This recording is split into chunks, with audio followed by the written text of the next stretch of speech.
Guys, magandang araw sa inyo. Yun, medyo matagal na tayo hindi nakapag-update no, sa mga alaga nating ibon. Napapansin nyo, medyo magayong dito ko no. Magayong bagang ko, kaya yun, tagal-tagal tayong hindi nakapag-update, tapos hindi nakapag-vlog. Medyo napabayaan din natin yung mga ibon natin, pero ngayon sisilipin natin no, yung mga ibon natin. Titignan natin ngayon ko na lang ulit masisilip dahil yun nga. Sobrang sakit nung bagang ko, hindi ko sila naasikaso. Kahit yung mga kalapate natin, papakita ako sa inyo. Tara, silipin natin. Unahin na natin yung natin. Kung buhay pa yung Lutino Opa natin na painakay no. Tara.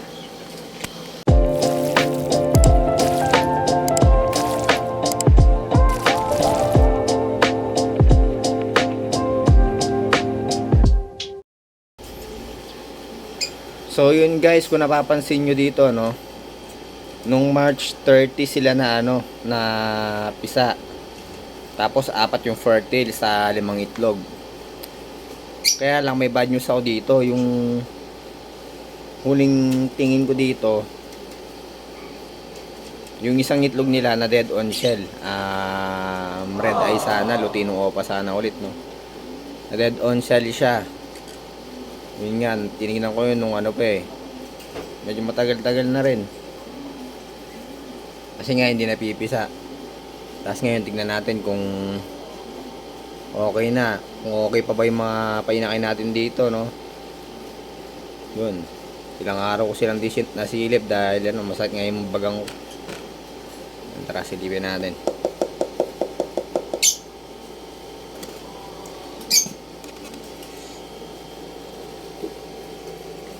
So yun guys, ayan pakita ko. Okay pa naman guys yung natin, visual natin. Ayan sa gitna. Yun. Sana mabuhay no, medyo malaki na. Ngayon ko lang nakita ulit.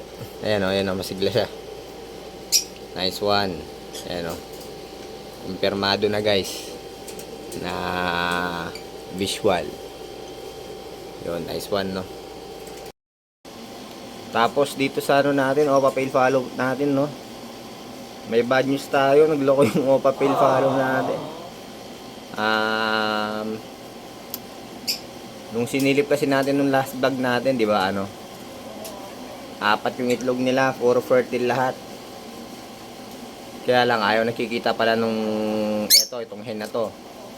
Ayaw niya nakikita na nagagalaw yung itlog niya. Kasi nung tinignan natin, nung kinandil natin, nandun sa nandun siya sa loob. Kaya yun.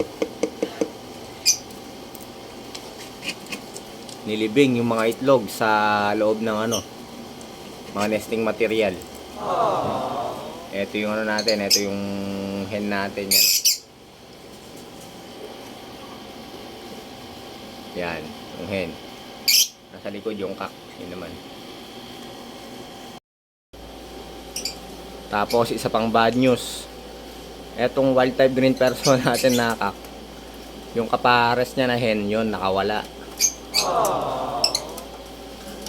Naiwan kong nakabukas yung hindi nakakawit yung nest box nila. Pagising ko sa umaga, yun, wala na. Sayang. Yun, puro bad news yung nangyayari dito sa ibunan natin. Ay, nako. Ito lang yung good news natin dito. May bago tayong ibon. Ito, Lutino hen. Saka itong green. Split Opa. Split Ino. Split Fire Blue. Na galing kay Selmerchot. Tapos yun, kapiar niya yung bagong ibon natin na Lutino hen yun. Bagong parisan natin.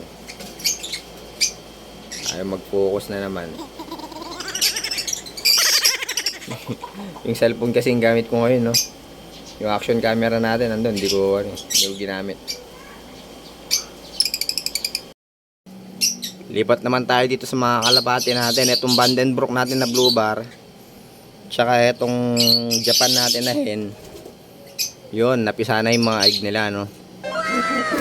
Hindi ko nga masyado naasikaso to eh. Kaya natin. Baba muna. Ayan guys, so kakapisa pa lang. Hindi ko nga napapakain eh. Oras ko na napapakain tapos yung ano, pinapano ko lang sa kapatid ko. Kaya namamaga yung ipin natin, hindi natin masyadong nasigaso. Yun, ilang araw pa lang sila napipisa, no?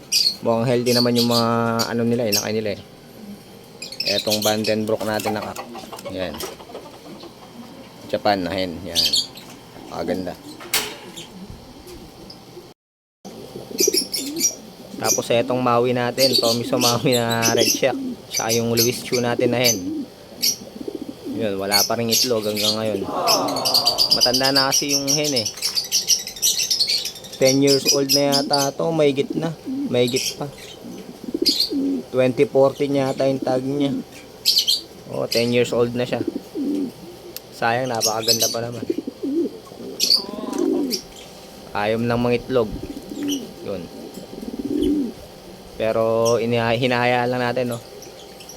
Baka sakaling mga itlog, ano. Jackpot tayo. Tapos guys, dito sa golden check natin, no, champion line to. Parents nito nag-overall champion. Tapos itong tatay nung nagbigan natin. Yung malapit na mapisa yung egg nila. Yung itlog may crack na, nakita ko eh. Ayun no. Papansin nyo may crack na, ayun no. Yung banda dun sa taas. Yun, siguro mga bukas pisa na to, ganyan.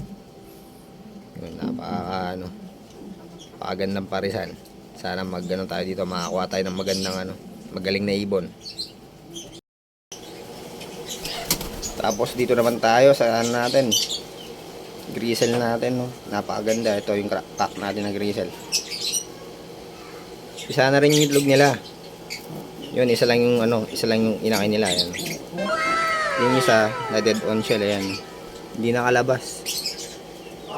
Hindi nakalabas yung inakay. Sayang. Magaling pa naman yung lahi na ito. Isa lang yung napisa. Tapos dito sa taas yan, dami ng dumi, hindi natin nalilinis. Dahil nga ano, dalawang grizzle na naman yung anak nito. Yung nanay nito, yung sinama natin sa training nung nakaraan, no, yung 1,200 plus speed sana. Kaya lang di naman natin tiyatayan ng ano, malaki na grizzle. Dalawa, healthy. Magaling talaga magano to, magbuhay yung mga ano na. Ito yung kak na parents. Tapos yung blue bar naman yung sinasabak natin, no. Yun. So yun guys, no, nag-update lang tayo sa mga ibon natin. Yun, di at masyado naasikaso yung mga ibon natin eh. Tapos yung free raffle pa natin. Yun. Hindi pa natin alam kung kailan, no. Basta mag-update na lang ako. Medyo magagaling naman na yung bagang natin, kaya ano, yun, masikaso na natin ulit yung mga ibon natin. So yun lang guys, hanggang dito na lang. Yun, maraming salamat. Ingat and God bless mga kaibon, mga kalapatid.